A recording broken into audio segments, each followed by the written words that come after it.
Assalamualaikum warahmatullahi wabarakatuh. Perkenalkan, nama saya Al-Zahwa Salsabila Effendi dengan NPM 23312037.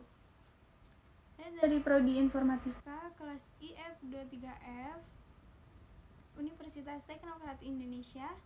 Di sini saya akan melengkapi tugas UTS dari mata kuliah Pendidikan Agama Islam yang diampu oleh Bapak Muhammad Asgaf Asnan Siregar.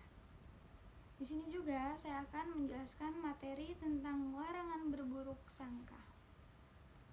Jadi teman-teman semua udah pada tahu belum sih apa yang dimaksud dengan berburuk sangka?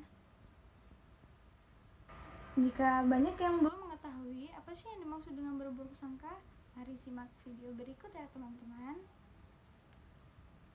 Jadi di sini yang dimaksud dengan berburuk sangka atau suudzon adalah perilaku tercela yang Allah tidak suka, yang akan mendatangkan mudarat bagi pelakunya maupun bagi orang lain. Lawan kata dari suudzon atau berburuk sangka adalah husnuzon atau berbaik sangka. Di sini salah satu kriteria dari berbaik sangka adalah ketika kita meyakini tidak adanya kejahatan dalam setiap perbuatan maupun perkataan, baik dari perkataan atau perbuatan diri sendiri maupun perkataan dan perbuatan dari orang lain. Jadi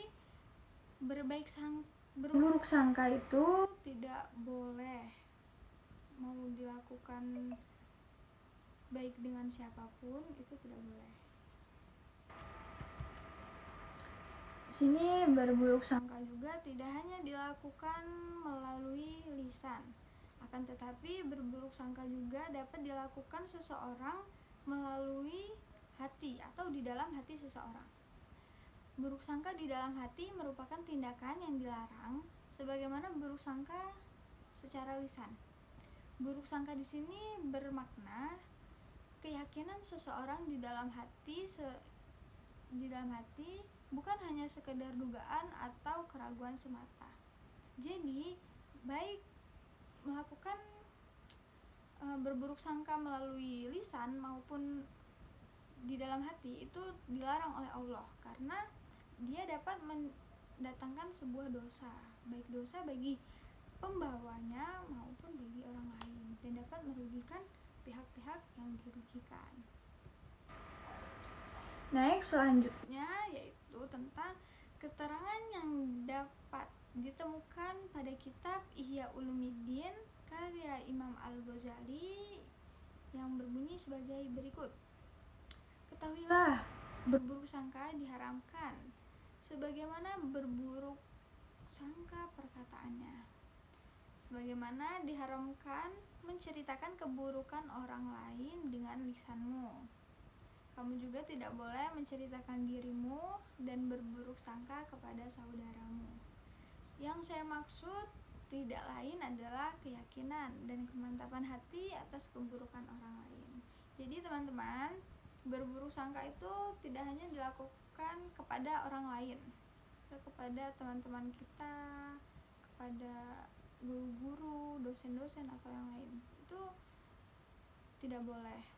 Tetapi kita juga tidak boleh berburuk sangka kepada saudara kita, baik saudara kandung maupun saudara tiri atau saudara-saudara yang lain.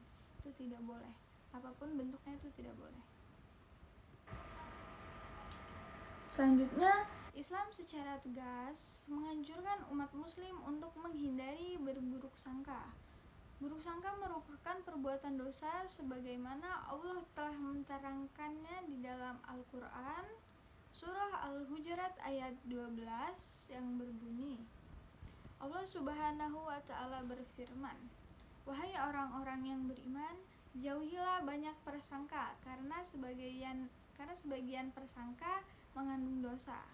Nah, jauhilah prasangka, baik prasangka apapun itu kepada orang lain, kejauhilah, karena nanti akan mendatangkan dosa, baik dosa kepada diri sendiri maupun kepada pihak yang telah dirugikan. Next, selanjutnya Imam Al-Ghazali juga menyebutkan penyebab keharaman dari berburuk sangka. Menurut beliau, Rahasia setiap orang hanya diketahui oleh Allah Subhanahu wa Ta'ala yang Maha Tahu akan kegaiban, sehingga kamu tidak boleh berburuk sangka dalam hatimu, kecuali kamu ada penglihatan jelas secara mukasyafah yang tidak mungkin ditakwil oleh Allah. Jadi yang hanya mengetahui rahasia orang lain, diri kita maupun orang lain, itu hanya Allah. Jadi kita tidak baik untuk berburuk sangka kepada orang lain. Ya, pasti kita bakal membatin.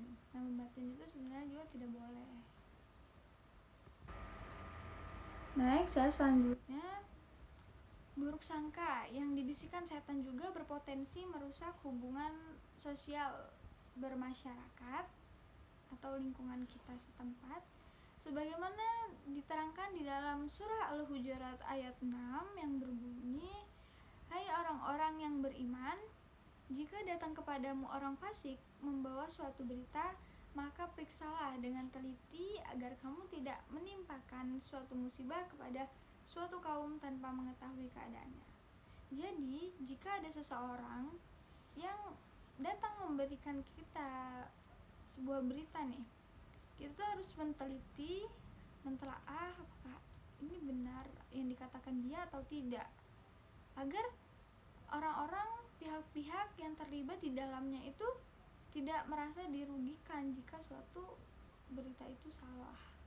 Jadi kita harus pintar-pintar ya teman-teman untuk memilah dan memilih berita yang disampaikan oleh orang lain. Selanjutnya, larangan buruk sangka juga dapat ditemukan pada hadis Rasulullah SAW yang berarti umat Islam dilarang untuk menganiaya fisik dan menzalimi harta seorang muslim, serta berburuk sangka kepada mereka. Jadi kita tidak boleh menzalimi sesama manusia, baik dalam perkataan ataupun menzalimi secara harta ya. Dan kita juga tidak boleh menganiaya baik secara fisik maupun secara mental kepada saudara-saudara, kerabat-kerabat atau orang lain. Next, Rasulullah SAW bersabda, Allah mengharamkan penumpahan darah dan pengambilan harta umat Islam serta berburuk sangka terhadapnya. Hadis riwayat Baihaqi dan Ibnu Majah. Mungkin cukup sekian video tentang larangan berburuk sangka. Semoga dapat mengedukasi dan dapat bermanfaat bagi teman-teman semua. Jika ada kekurangan saya mohon maaf, kepada Allah saya mohon ampun. Wallahul muwaffiq ila aqwamit thoriq. Wassalamualaikum warahmatullahi wabarakatuh. See you guys.